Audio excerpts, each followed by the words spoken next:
It reminds us of black. All right. But what do you think the dark color means if you look in the Bible? Who knows? Oh, yes, you're close. Sin, that's right. I remember hearing one time the best definition I ever heard of sin was anything that we say, do, or think that hurts God.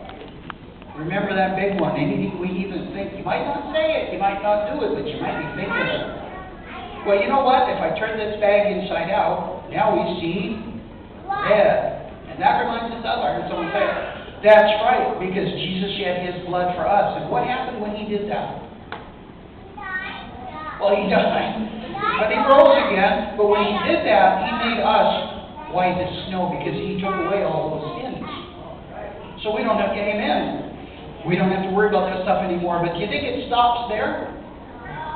No, we want you guys to grow. Now, you're all young people now, but we talk about Shining Star has been around for 22 years. You realize the kids went when they were your age, and now they're old people like me. That means that God wants us to grow. Well, how do we grow? We come to church, and we read our Bibles, and we find out more and more about God, and we get to grow. Because green reminds us of things that grow. We're in the springtime, and things are growing. But the best part of all is that eventually,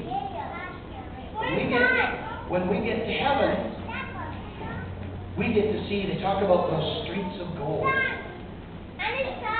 Yeah, could be.